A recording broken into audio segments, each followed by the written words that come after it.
বহুদিনৰ পৰা শুনি থকা প্ৰশ্ন এটাৰ উত্তৰ বিচাৰি আহিছোঁ আমি। কাগজে পত্ৰই হওক বা গ্ৰন্থই হওক, আলোচনীয়ে হওক বা বাতৰি কাকতৰ বিভিন্ন লেখাতেই হওক, আমি প্ৰায় পাওঁ যে 1950-51 চনত কোনোৰ মতে 1952 চনত প্ৰথমবাৰৰ বাবে গুৱাহাটীৰ লতাশিলত মঞ্চ বিহু অনুষ্ঠিত হৈছিল।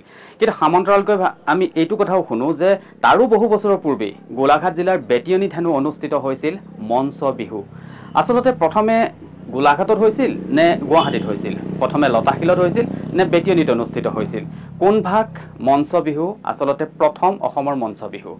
সেই প্ৰশ্নটোৱে বহুদিনৰ পৰা আমনি কৰি আছিল আৰু সেইবাবে সেই প্ৰশ্নটোৰ উত্তৰ বিচাৰি আজি আহিলোঁ আমি গোলাঘাট জিলাৰ বেটিয়নিলৈ। গতিকে আহকচোন, এয়া হৈছে বেটিয়নিৰ ৰঙালী বিহু সন্মিলন। গতিকে আহক আমি এই সম্পৰ্কে কিছু কথা পাতোঁ আৰু এই প্ৰশ্নটোৰ উত্তৰ বিচাৰিবলৈ চেষ্টা কৰোঁ।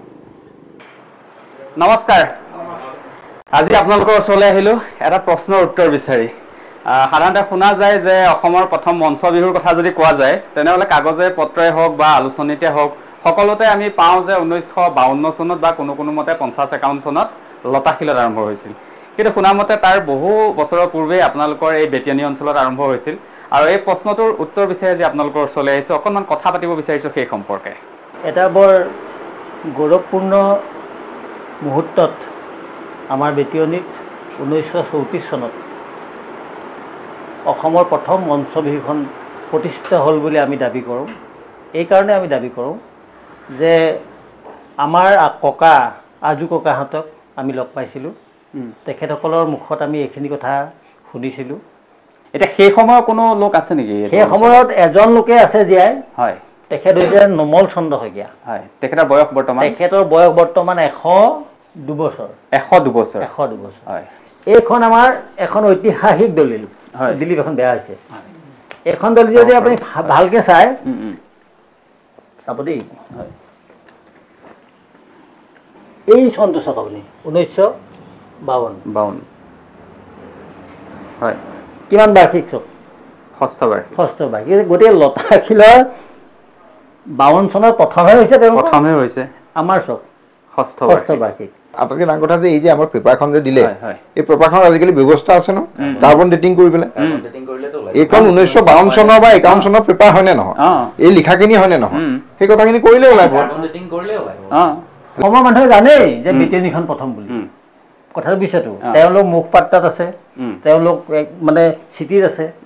গতিকে সাংবাদিকসকলে তেওঁলোকক মানে সহজতে পায়। গতিকে তেওঁলোকক মানে স্বীকৃতিটো মানে থৈ দিয়ে। আৰু প্ৰথম যেতিয়া আচলতে 1952 চনত যেতিয়া ধৰক তাত আৰম্ভ হ'ল, আৰু সেই সময়ততো ইমান সামাজিক মাধ্যমটো নাছিলেই, ৰেডিঅ' চাগে ইয়াত ইমান নাছিলে, বাতৰি কাকতো ঢুকি নাপায়হি, আৰু সেইবাবে চাগে বিষয়টো এনেকে থাকি গৈছিলে আৰু ওচৰতে পোৱাৰ কাৰণে চাগে লতাশিলৰ কথাই সকলো ভাবি ল'লে, সকলোতে প্ৰচাৰ হ'ল।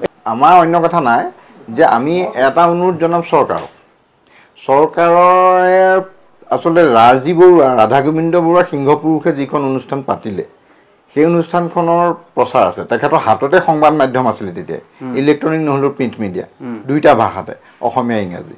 কিন্তু এতিয়া কথাটো হ'ল কি, গতিকে তাৰ পৰা সেইটো প্ৰচাৰিত হয়ে। দ্বিতীয় কথা হ'লে তাত এতিয়া চৰকাৰী পৃষ্ঠপোষকতা পায়। আমি লক্ষ্য কৰিছোঁ গত সময়ছোৱাত এতিয়া CM হওক বা পূৰ্বৰ CM হওক, লতাশিল বিহুৰ প্ৰতি কিন্তু তেখেতসকলৰ গুৰুত্ব অধিক। কিন্তু আমাৰ ইয়াত আমাৰ বিধায়কজনে আমাক যথেষ্ট কৰে বাৰু, কিন্তু আমাৰ ইয়াত পূৰ্বৰ এতিয়া স্থানীয় ইয়াত মন্ত্ৰী আছে যদিও, আমাৰ অসম চৰকাৰৰ মন্ত্ৰী আছে যদিও 2-3জন গোলাঘাট ডিষ্ট্ৰিক্টত, কিন্তু আমাৰ বিহুখনৰ প্ৰতি ইমান ইণ্টাৰেষ্ট নাই। গতিকে ৰজাঘৰীয়া পৃষ্ঠপোষকতাটো ডাঙৰ, আৰু সেইখন হ'ল আমি হ'ল অতি চহা অঞ্চলৰ, ঐতিহাসিকভাৱে আমাৰ সমল আছে, কিন্তু আমি হ'ল চহা অঞ্চলৰ মানুহ। আৰু দ্বিতীয় কথাটো হ'ল কি, বিহু সুৰক্ষা পৰিষদ, বিহু সুৰক্ষা সমিতি বুলি এখন সমিতি আছে, য'ৰ পৰা প্ৰায় আমাৰ যিসকল বিচাৰক বিহুৰ সেইসকল আমাৰ ইয়ালৈ আহে। তেখেতসকলকো আমি ইয়াৰ যোগেদি এটা অনুৰোধ কৰিম যে আপোনালোকে অসমৰ প্ৰথম বিহু প্ৰশ্নটো কিন্তু বাতিল কৰক, যিকোনো কাৰণতে বাতিল কৰক। কাৰণ যদি তেখেতসকলৰ মনত লতাশিল বিহু অসমৰ প্ৰথম বিহু বুলি ইতিমধ্যে তেখেতসকলৰ হাতত তথ্য আছে বা লিপিবদ্ধ আছে, তেতিয়াহ'লে তেখেতসকলৰ বিচাৰক এজনে আমাৰ বৰবিহুৱতী প্ৰতিযোগিতাত প্ৰায়ে সোধে প্ৰশ্নটো, যদি সুধি দিয়ে তেতিয়াহ'লে বৰবিহুৱতীগৰাকীয়ে যদি লতাশিল বুলি নকয়, বেটিয়নি বুলি কয়, নিশ্চিতভাৱে নম্বৰটো কাট খাব। গতিকে তেওঁ লতাশিলেই ক'ব লাগিব। গতিকে তেখেতসকলকো অনুৰোধ জনাম এই অনুৰোধটো যে আপোনালোকে সিদ্ধান্ত লওক। জন্ম 1936 চন, 34 চনত এইটো জন্ম হৈছে, 2 বছৰৰ পাছত, 2 বছৰৰ পিছত জন্ম হৈছিল। কিন্তু মই সৰুকালৰ পৰাই ইয়াত যিটো ৰাজনৈতিক সামাজিক সাংস্কৃতিক পৰিৱেশ তাৰ মাজত মই সৰুৰ পৰাই জড়িত। 47 চনত ফ্লেগ হষ্টিঙৰ সময়ত মই অংশগ্ৰহণ কৰিছোঁ। তাৰ পিছতো ঘটনাটো হৈছে কি যে ধাৰাবাহিকভাৱে আমি 51-52 পৰাটো যিখন কাগজ ওলাইছে সেই কাগজখনৰ যিটো বেকগ্ৰাউণ্ড আপুনি চাব, সেই বেকগ্ৰাউণ্ডত দেখা যায় যে তাৰ আগত হেৰি নাই, 7 বছৰ যে আগৰ পৰা ধৰিছে, 47 চনততো হৈছে, তাৰ আগতে এই হেৰিৰ কাৰণে যুদ্ধ বিগ্ৰহ এনেকুৱা নানান কাৰণত হয়তো মানে হোৱা নাছিলে, নানান কাৰণত মাজে মাজে হৈছে হয়তো, যেতিয়া কিবা এটা চান্স পাইছে তেতিয়াই হয়তো কৰিছে, সেইকাৰণে 7 বছৰ কথাটো হয়নে বাৰু? 7 বছৰটোৰ অৰ্থ এইটো নহয় যে 34 চনৰ পৰা এই বছৰৰ মানে হেৰিত মানে নহয়, কথাটো হৈছে যে মাজতে হৈছে হয়তো সেইটোকে নি 7 বছৰটো হয়নে? এই তাৰ পিছৰ পৰাতো ধাৰাবাহিকভাৱে চলি আছে। মই কেঁচুৱা কালৰ পৰা এই গৰু বিহুৰ দিনা ইয়াত যিটো মাইক এটা তেতিয়া দিনৰ পৰা মাইকটো বাজে, সেই মাইকৰ মাতটো আৰু কুলি কেতেকী মাত বেটিয়নি এই মানুহখিনিৰ কাৰণে একে। আৰু বাকী যিটো আচলতে 47 চনৰ পৰাই বাজে, তেতিয়া 47 চন, 47 চনৰ তাৰো আগৰ পৰা সম্ভৱ বাজে, কিন্তু মোৰ জন্মটো 47 চনত। মোৰ জন্ম হৈছিল 1938 চনত, কিন্তু তাৰ পৰা দেখিছোঁ আজিলৈকে এই ধাৰাবাহিকতাটো প্ৰায় আমাৰ কৰি আহিছে, আৰু আজিলৈকে এই 85 বছৰ বয়সলৈকে এতিয়ালৈকে আমাৰ এইটো আমি জ্ঞাত যে এইভাগ মানে আমাৰ বাপ্তি সাহোন, আৰু এইভাগ আমাৰ তেনেকৈ গতানুগভাৱে পিছৰ প্ৰজন্মৰ কাৰণে আমি মানে বাট ৰাখি থৈ গৈছোঁ। ইমানখিনি সমল থকাৰ পিছত সেই সময় আমাৰ ইয়াত যিসকল আমাৰ পূৰ্বপুৰুষ ইমান সজাগ সচেতন সমাজৰ প্ৰতি, স্বাধীনতা আন্দোলনৰ প্ৰতি, সংস্কৃতিৰ প্ৰতি ইমান সজাগ, আধুনিক মনৰ। গতিকে বিহুখন আমাৰ ইয়াত 1934 চনত আমাৰ ইয়াত প্ৰতিষ্ঠা হৈছে, আমি দৃঢ়তাই ক'ব পাৰোঁ। ইতিমধ্যে আপোনাক আমি প্ৰমাণ আমি দেখুৱাইছোঁ। আমি কাৰো লগত যুদ্ধ কৰিবলৈ যোৱা নাই, কৰিবলৈও যোৱা নাই। আমাক কোনোবাই স্বীকৃতি দিয়ে নিদিয়ে পিছৰ কথা, কিন্তু এইটো সঁচা কথা। এটা কথা আমি কেতিয়াবা দুখ পাওঁ যেতিয়া মঞ্চত এটা প্ৰশ্ন সোধাই যে অসমৰ প্ৰথম বিহু কেতিয়া হৈছিল বুলি গৰাকী ফটককে লতাশিলৰ কথাটো কৈ নিদিলে মঞ্চত নম্বৰটো কাটি দিয়ে। গতিকে সেই কথাটো বন্ধ হওক, দৰকাৰ হ'লে প্ৰশ্নটো বাতিল কৰক। কাৰণ লতাশিলে কথাটো কৈছে, আমি তেওঁলোকৰ লগত তেনেকুৱা যুদ্ধ বা কৰিবলৈ যোৱা নাই। তেনেকুৱা ধৰণৰ যি কথাই আমাক আঘাত দিয়ে, সেই আঘাত দিয়া কথাবিলাকে একচুৱেলি আমাক দিগদাৰ দিয়ে।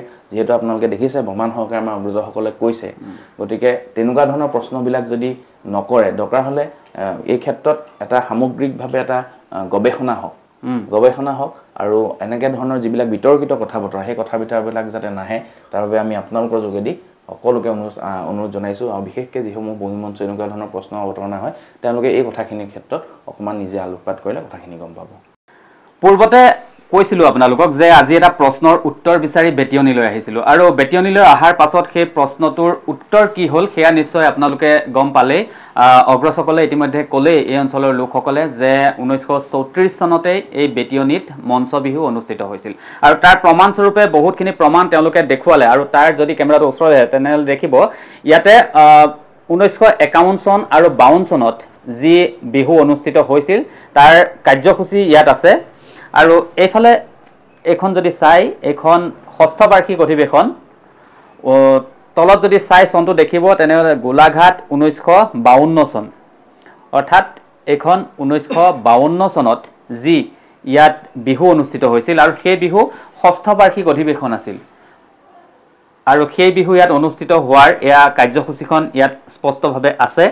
গতিকে এইখিনিয়ে প্ৰমাণ কৰে যে ইয়াত 1952 চনত 6ষ্ঠ বাৰৰ বাবে ইয়াত 6ষ্ঠ বাৰ্ষিক বিহু অনুষ্ঠিত হৈছিল। আৰু যিহেতু কাগজে পত্ৰই বা বিভিন্ন ধৰণৰ গ্ৰন্থসমূহত বা লেখাসমূহত কোৱা যায় যে 1952 চনত লতাশিলত অনুষ্ঠিত হৈছিল, গতিকে 1934 চনত বুলিও যদি ধৰা নহয়, তেতিয়াও কিন্তু ইয়াত প্ৰমাণ 1952-51 চনৰ পৰা আছেই, নহয় জানো, 6ষ্ঠ বাৰ্ষিক হিচাপে।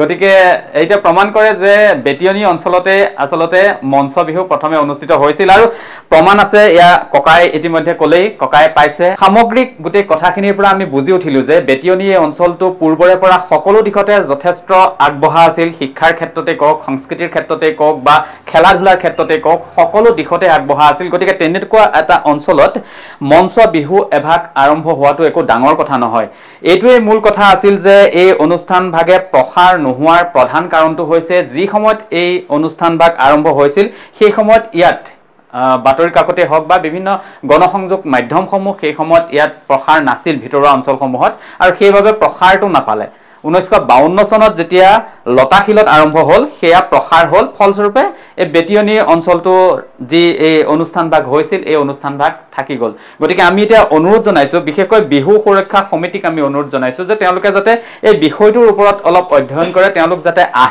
আহি পেলাই এই যিটো এটা বিবাদ হৈ আছে প্ৰকৃততে প্ৰথম মঞ্চ বিহু ক'ত অনুষ্ঠিত হৈছিল গুৱাহাটীত হৈছিল নে গোলাঘাটত হৈছিল লতাশিলত হৈছিল নে বেটিয়নীত হৈছিল আজি যদি কোনোবা এখন বিহু মঞ্চত বিহুৱতীক যেতিয়া প্ৰশ্ন কৰা যায় তেতিয়া বিহুৱতীসকলেও সমস্যাত পৰি যায় আজি অন্য স্থানৰ বিহুৱতীসকলে হয়তো লতাশিল বুলিয়ে কৈ দিব কিন্তু এই অঞ্চলৰ কোনো যদি বিহুৱতী এগৰাকী যদি অন্য স্থানত যদি সেই প্ৰশ্নটো মুখামুখি হয় তেনেহ'লে তেওঁলোকে কিন্তু বেটিয়নী বুলিয়ে ক'ব গতিকে তেওঁলোকো অলপ সমস্যাত পৰি গুচি যায় গতিকে আমি ভাবো এই প্ৰশ্নটোৰ যি উত্তৰ হয় এই উত্তৰটো সঠিক কৰিব লাগে বিষয়টোৰ ওপৰত আলোচনা হ'ব লাগে এই বিতৰ্কটো আঁতৰাব লাগে আৰু প্ৰকৃততে যদি বেটিয়নী অঞ্চলতে যদি বিহু ভাগ অনুষ্ঠিত হৈছিল তেনেহ'লে এই বেটিয়নীৰ যিসকল ব্যক্তিয়ে পূৰ্বতে এই কাম কৰিছিল সেই 1934 চনতে এই চিন্তা কৰিছিল তেওঁলোকক আমি বহুত ডাঙৰ এটা সন্মান জনোৱা হ'ব গতিকে অনুৰোধ জনাইছো এই বিষয়টোৰ ওপৰত যাতে সকলোৱে আলোচনা কৰে আৰু এটা সঠিক সিদ্ধান্তলৈ আহে আৰু এই প্ৰশ্নটোৰ উত্তৰ যাতে সকলোৱে গম পায় সকলোৱে যাতে সন্মুখলৈ আনে প্ৰকৃততে মঞ্চ বিহু ক'ত অনুষ্ঠিত হৈছিল লতাশিলত নে বেটিয়নীত